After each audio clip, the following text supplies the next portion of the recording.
Hi there, good evening and welcome to your Friday night preview podcast here at Gersnet. My name's Scott Patterson. If you're joining us, thank you for taking time out on your Friday to listen to what we have to tell you for the next 30 or 40 minutes. Joining me tonight to look ahead to Livingston tomorrow and some other bits and pieces that have happened during the week is Brian Archer. Hi Brian, how are you? I'm good, Scott, how are you? Yes, very well. Busy week, as we spoke about, and I've got a busy week for you. You are not in your usual location, are you? No, I'm over in Jersey tonight, so enjoying a bit of the more French weather than Scottish weather this week.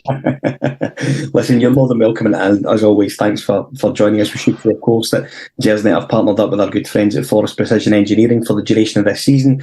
They have a wonderful suite in the main stand at Ibrox. If you are looking for the opportunity of some hospitality at a game, you can email the guys across at rangershospitality@rangers.co.uk and they will sort you out with something, hopefully.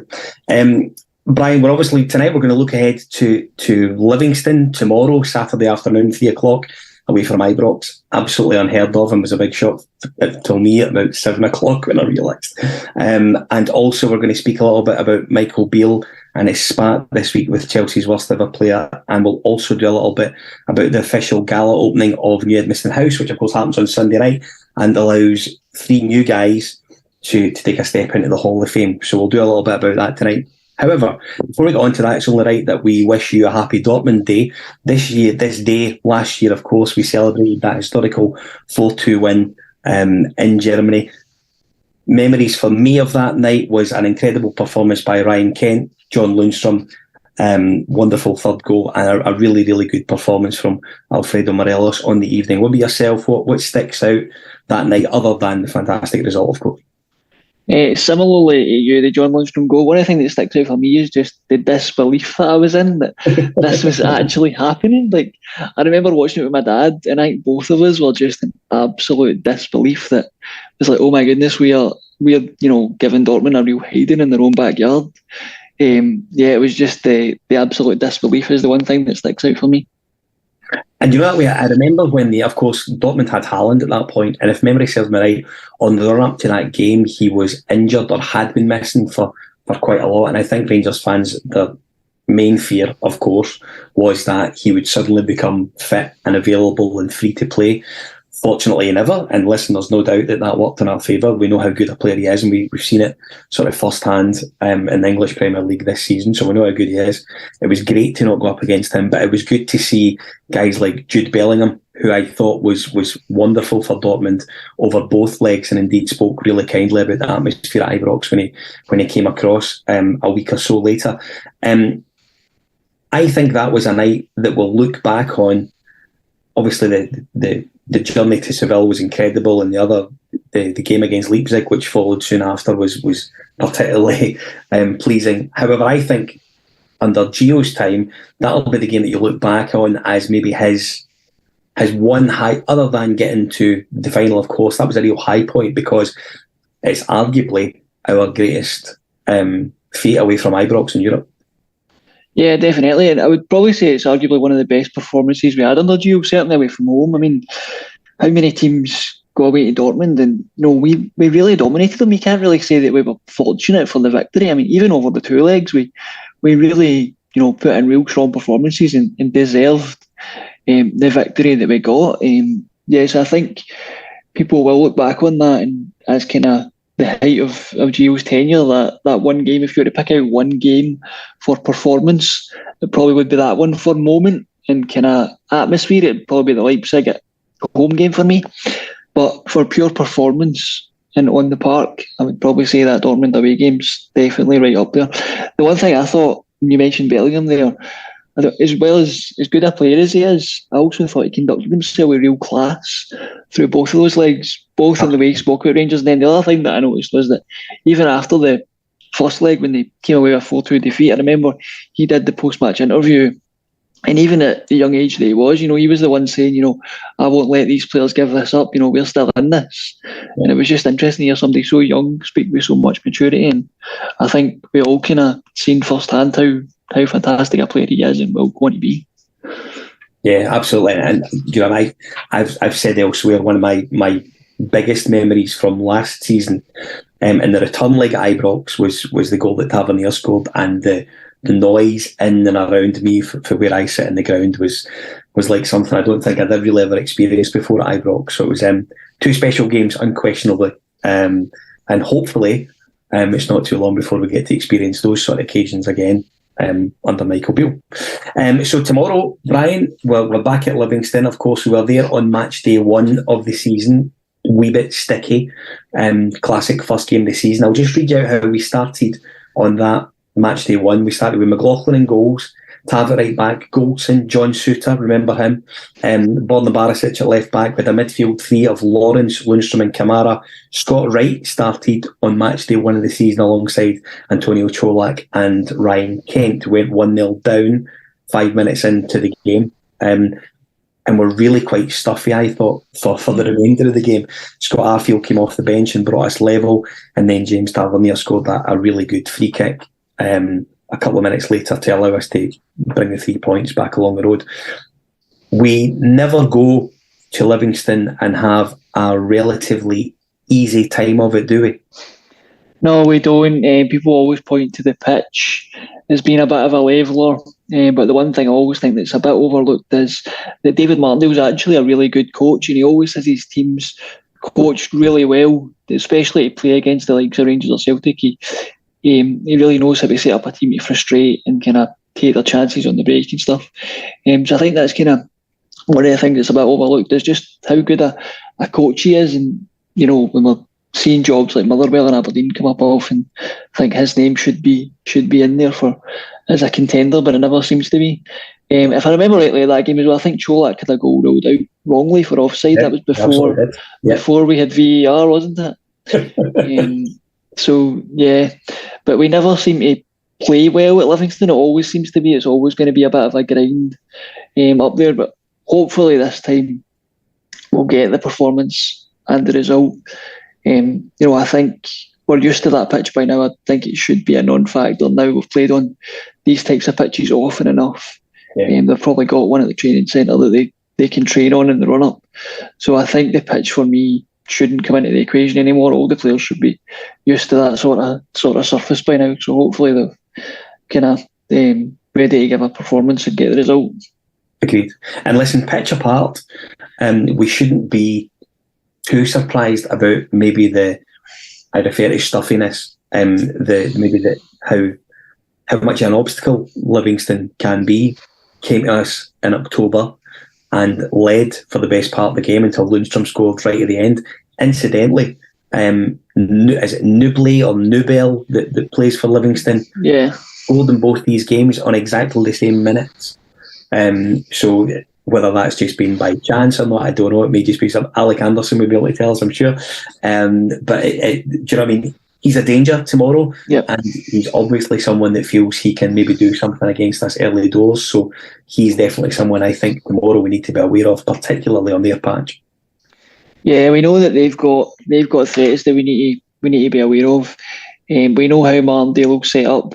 It'll be interesting because I remember after that game, that one each game at Ibrox, that was kind of in the kind of last days of Gio, and we kind of knew where it was heading.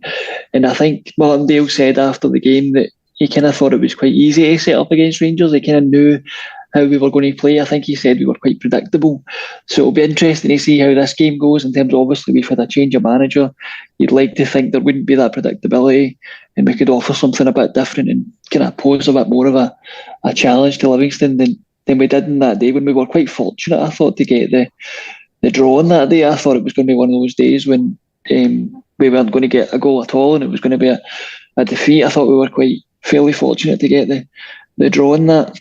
Yeah. In that game. And it'll also be interesting, I think they took quite a heavy defeat last week in the Cup to Inverness, if I'm right. So it'll be interesting to see the reaction to that from the Livingston side. Martindale will obviously want a reaction. I can imagine what his kind of post-match team talk would have been like after that game if it was anything like the halftime. If it was anything like the halftime one against Stenhousemuir, I think it was. Absolutely. You know, that would have been interesting. So it'll be interesting to see what kind of reaction they get. They'll be looking for a reaction from their side just as much as we were looking for this kind of complete performance that we've seen at Tynecastle. We're looking to kind of reach that benchmark again. It'll be interesting. It's funny when you speak about how there was a concern maybe that game at Ibrox was going to be one of these games. If memory serves me right, I don't have the information in front of me, but if memory does serve me right, indeed, I think round about then was slap bang in the middle of match day 5 or 6 of our Champions League campaign as well, which was absolutely mind-numbingly disappointing from a supporter's perspective, from a player's perspective. It must have felt like they were getting kicked around more often than not. And I still think it's one of these main reasons that some of these players, there's a big question mark over where they are when it comes to big games in and around what happened with those 6 Champions League games. Tomorrow will be interesting. Michael Beale has said this week that Raskin, who I think is the main headline, everyone's looking forward to hopefully seeing him tomorrow. On that pitch, I'm not sure, and Michael Beale has this week spoke about he had a bit of fatigue. I wonder if we don't see him tomorrow with the huge cup tie that's coming a week on Sunday, would we rather see him to get time in his legs prior to that trip to Hampden? I'd like to see him purely for the fact that I think this could be his type of game in terms of, we know it's going to be stuffy, we know that you're going to need to have a bit of dig in the middle of the park. Livingston are a physical side, they like a challenge. I think this will be a game where Raskin, I think, will relish kind of getting stuck in the middle of the park and winning these duels and winning these kind of one-on-one battles. I think this will be a game he'll kind of really look forward to in terms of that physical battle. The pitch, I'm not sure if that'll play a part in his thinking. The fatigue, I'm guessing that's just, I don't think he played a lot of football before he came to us because he'd been frozen out at standard. So I think, the games he's played for us has probably been the first minutes that he's had in a while. So I guess it's no surprise he had a bit of fatigue. And I think with the kind of potential lack of options that he's got in the middle of the park, he might need to play him. Tomorrow, I think he spoke about Jack being injured. Lundstrom, I think, is a bit touch and go, so whether he would want to risk Lundstrom on that pitch, I'm not sure. He might see this as being able to kind of give Lundstrom a bit of extra time to recover for the game next week. So I think it might be a case of having to play Raskin, purely because these other options and Jack and Lundstrom might not be available. Do you know, in exactly the same breath, I almost think that it's not a game that I would play Todd Cantwell in because of the surface and the way he likes to play. You know what I mean? Ball right at his feet.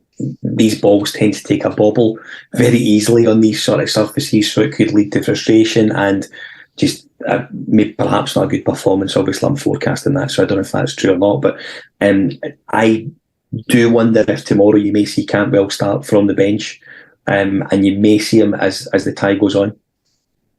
Yeah, I think Cantwell's an interesting one because I think he's obviously still finding his feet. He's still a new player. We've seen in flashes what he can do.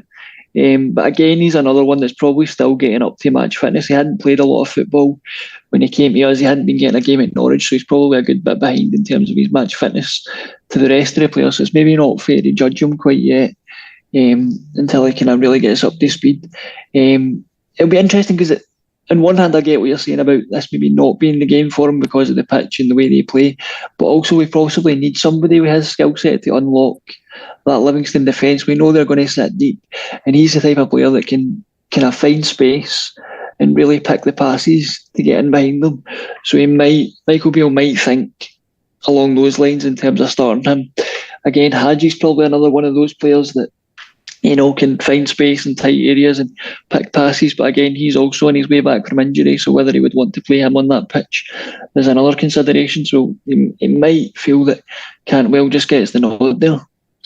Well, I think it'll be a fascinating lineup to watch for tomorrow, that way, because I think what you ultimately want tomorrow, of course, is to go and perform well, get 3 points, and really go into the League Cup final next Sunday on what feels like a rich vein of form. You know what I mean? Played well the previous week, scored a couple of goals, good performances left, right and centre. You do not want it to be one of these games where you stumble by, still get 3 points, which of course is what we're looking for in the end. But with a big game a week on Sunday and something that we're all looking forward to, and I think we can justifiably be a wee bit confident about, to be perfectly honest. You have to take care of the games that are immediately in front of you, and tomorrow it has to be 3 points against Livingston first. Yeah, and I think it's also a good opportunity for Michael Beale to almost dangle next week as a bit of a carrot in front of the players and say, right, this is your opportunity to show me that you deserve a place in the League Cup final. Particularly players like Raskin and Cantwell that are just new. This will be their first final. You know, how many players sign for a new club and then within the first month they're in a final in the biggest game in the country, essentially. So I think it could be a nice carrot to dangle in front of some players that are maybe on the fringes, aren't necessarily guaranteed they'll start next week, to really get that kind of performance out of them, and hopefully that shows on the pitch tomorrow. Interesting to hear you refer to Yanis Hadji. He obviously done some of the pre-match presser stuff with Michael Beale from Edmiston House, which we'll come to later on. He seems to be developing a standard of fitness that he seems quite content with. He spoke about how he played 20, then 45, and he was looking to aim for another hour worth of football, and he's doing all the things in the training pitch that you'd expect. On Hadji, I just wonder, considering we've brought in guys like Cantwell and Raskin previously, Lawrence is still to come in, hopefully within the next sort of 3-4 weeks. I just wonder if Hadji will be a player that we'll see so much more of next season, assuming he sees the summer out at Ibrox, rather than in blotchy bits and pieces between now and May. Yeah, I think that's probably what we've got to be kind of keeping in the back of our minds. We're probably not going to see the best of Yanis Hadji until next season, until he gets a pre-season under his belt. I think trying to get him back up to full fitness at this late stage in the season might be asking a bit much. So I think we kind of really need to almost temper our expectations of him until next season, and I think that's when we'll really get to see the best of him. The interesting thing I found when he was talking about his time out injured, and he kind of did a few interesting comments about how he kind of almost how he thinks about the game and how he's used that time to try and improve as a player even though he was out injured. And he talked about how he'd watched the team and how he would fit into certain games and stuff like that. He seems like a real kind of student of the game, that he didn't just almost waste his time out injured. He's tried to use it in somewhat of a positive way, even though he's not been able to play. He's tried to kind of study the team and, you know, think of ways that he could improve us and stuff like that. So that was really interesting to see. Yeah, I totally agree. I think it will be next season before we see the sort of the fruits of Yanis Hadji's labour that he's done over the last wee while, and that's something we look forward to. Listen, I think Hadji's a fantastic player, and he's someone that we want to keep fit, and we will inevitably want to and look to use, as I say, perhaps sporadically between now and May. But next season, I think, has to be a big season for Yanis Hadji, without looking too far ahead, because we've got lots to talk about before then. None more so than the gaffer this week, who has found himself involved in a bit of a spat with Chelsea's worst ever player. And do you know that way, I'll play devil's advocate a little bit. I think the main headline from this that much of the media missed from what Michael Beale said was, you've got someone who is constantly negative about the game up here, where there are others that are trying to talk it up. But the guy that's constantly negative seems to be getting a lot more of the press, and then he does that thing with VAR and the refs last week, and then will flick a switch because he needs to appease a certain group to give it, the refs are all against us, part. I'm not entirely sure, Brian, it was an argument that Michael Beale had to get involved in, frankly, but I fully agree with what he said. Yeah, absolutely. I think the wider point he was making about some of the pundits up here and the kind of discourse and discussion around Scottish football is absolutely valid.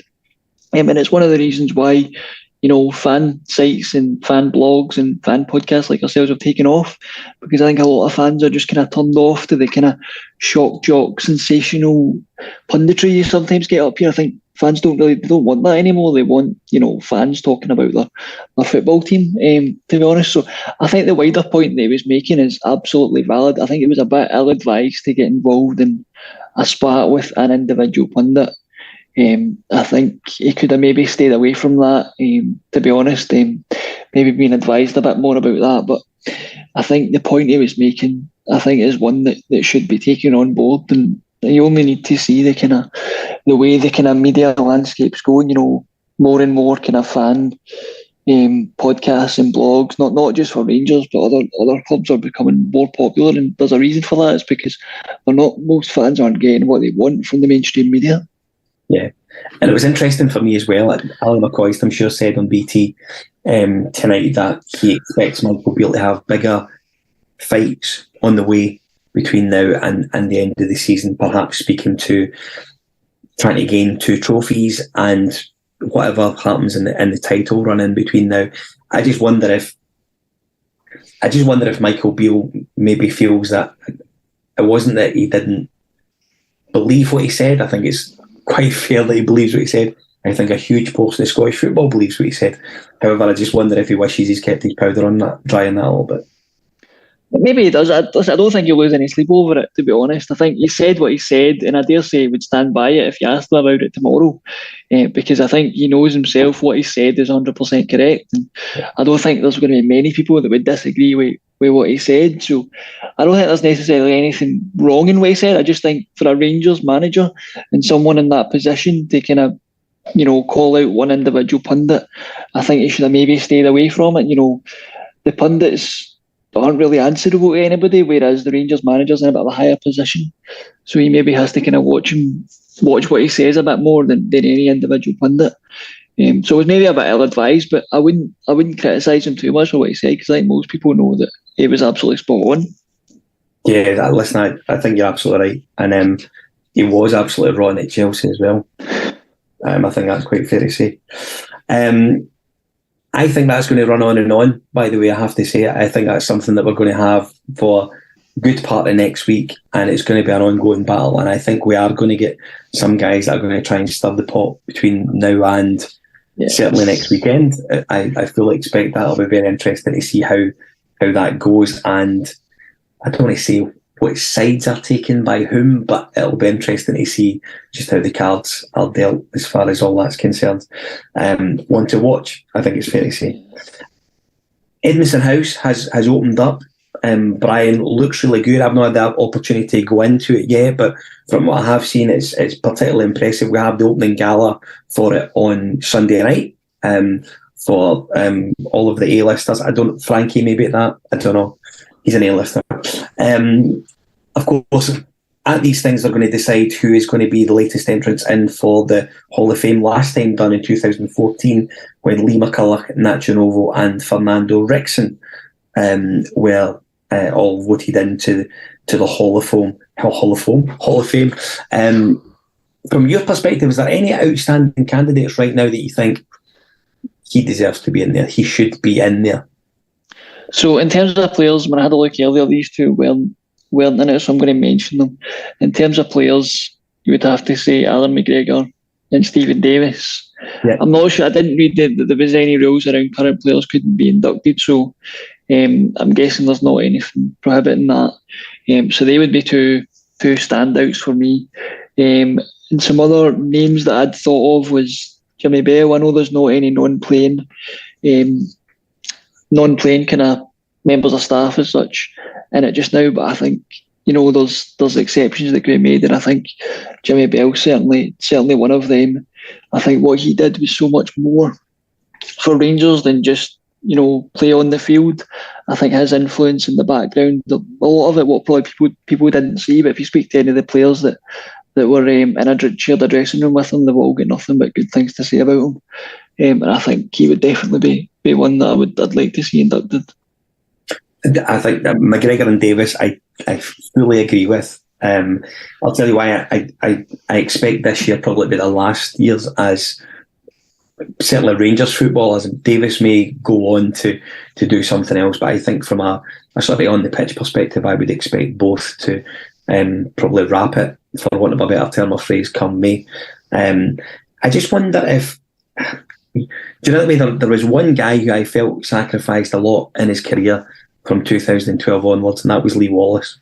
And I do wonder if he's worthy of at least being mentioned in these circles. He did sacrifice a lot for going down to the third division and then working his way back up, and I don't think really was given the proper opportunity to say thank you and bye-bye for other reasons entirely. But I do wonder if he's a name that would get near that discussion. Yeah, he was definitely one I thought of. So definitely, I would certainly have no qualms with having him in there. As you say, he sacrificed a lot in terms of his career. Probably Scotland caps as well. He could have had he went elsewhere. So definitely he deserves to at least be mentioned, if not actually inducted. And as well, he was alongside Lee McCulloch, who's in there. He was one of the ones that kind of seen us right the way through from the bottom of the divisions back up to the top division. So I think he would always have a kind of special place in Rangers fans' hearts. And he captained the club as well for a spell. So I would definitely have no issue with having him inducted. And as you say, he didn't really get to have that goodbye that he probably would have wanted for other reasons. So it would be nice to kind of see him back, kind of associated with Rangers again, and speaking about the club. And I think as well, for obvious reasons, James Tavernier comes into the discussion. I think Conor Goldson probably comes into the discussion as well. More so for what they've done over Goldson's consistency up until he got that injury at the start of the season was incredible, and like nothing I'd think I've ever seen before from a centre half at Rangers, to be perfectly frank. He will come into the discussion, as will Tav, based on he was the captain that won us 55.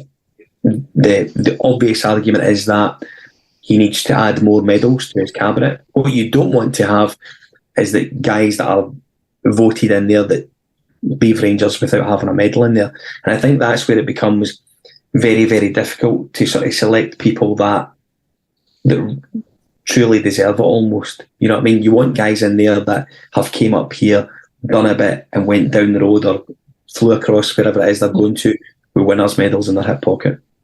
Yeah, it's difficult because you don't want to just be inducting kind of any player that pulls on the jersey. Because I think probably if you asked us all after winning 55, we'd all say, right, induct them all, induct the whole squad into the Hall of Fame, because of what it meant to us all and kind of how big it was, big a moment it was. But, that's just not realistic. You've got to have some sort of criteria, and it can't necessarily just be about medals won, because some players will play in, different eras that maybe have more successful teams than others. So, I guess it's got to be a combination of things in terms of their contribution to the club overall, medals won, appearances at international level and whatnot. There's definitely a few of them in the current team that I think could get there. Goldson and Tav being, two of the kind of top ones. I don't know how people would feel. Another name that comes to my mind would be Scott Arfield. I think his contribution since he's been here has been, up there as well. So he would be a name that I would be kind of thinking of again. Maybe not now, but in future, if he's able to add to his medal haul as well, that would strengthen that case. And again, there's, if Ryan Kent was to stay and sign a new contract, could he be in that conversation? And the same maybe for Morelos, if he was to stay and sign a new deal. Could people be talking about him being in the Hall of Fame in future? That's a possibility. For me, it's a difficult one to call. I think that to get into that, you have to have either almost sacrificed something, not an organ, but you certainly have to be sort of a medal winner with Rangers and someone who has a bag full of medals, to be perfectly honest with you. You look at the guys that are on it, Sandy Jardine, late Sandy Jardine, John Gregson there, Barry Ferguson there, McCulloch's in there more recently. We know he's sacrificed a lot. Yep. McCoist's in there. There's loads of guys in there that have medals to back up the reason why they are Hall of Famers. It's really important that the next three guys that are voted in on Sunday night, I think, have that same sort of career behind them. It's really important. Yeah, I mean, like you say, it's difficult because if you're judging it on just medals, you could have...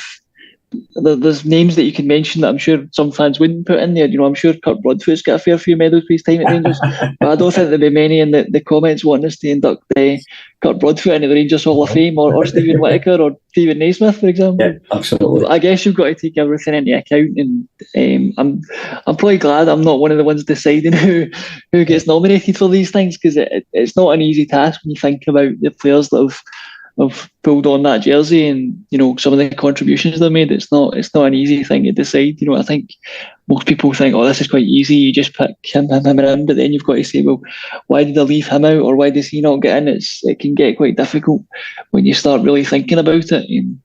So yeah, it's an interesting one, and it'll be interesting to see who they select. I'm kind of fascinated now to see who the 3 names that they pick there. Do you know? I think I may be wrong. I think it's David Mason, the club historian, who takes quite a bit to deal with. Certainly, who the nominees can be. For me, I think McGregor and Davis have to be there or thereabouts. Particularly Alan McGregor, I have to say. He's a no-brainer as far as I'm concerned. I'm a wee bit biased, certainly, but he's a definite no-brainer. Listen, before we sort of disappear for the night, and I'll let you sort of disappear to the good times that you're having on your time away, give us a wee prediction for tomorrow. Where are you tomorrow, do you think? We won't get a few points. Tomorrow I'm going to go 3-1 Rangers. Oof. 3? You think we'll score 3 tomorrow over there, do you? Yeah, I'm going to go bold. So I think we'll get a win tomorrow. I have a sneaky suspicion Livingston will score against us, so I think it'll be the same as match day 1. I think we'll win 2-1 tomorrow. Don't care who scores, don't care how we do it, but it's all about getting 3 points, because we're now at the situation where it's whoever's going to blink first, I think. And if it's them, then we have to take advantage of that. If it's us, you can bet your bottom dollar they will take advantage of it. I need to be aware of that. Brian, thanks for joining us. Enjoy the rest of your break. I appreciate you coming on tonight. Thank you. No worries, thank you. So don't forget, if you are free on Sunday night, you can check out Colin Armstrong, Eck Anderson and Gary Valentine from 9:30. They will take you through the day and the day's events tomorrow at Livingston, and they will also look ahead to what will surely be another interesting week in the world of Rangers. If you are looking for us across social media, you can find us on Twitter at Gersnet, and we're also available across at our forum, allthews.gersnet.co.uk. Check us out if you can and help the podcast grow. Thanks for joining us. Enjoy the weekend, and good luck to Rangers tomorrow. Good night.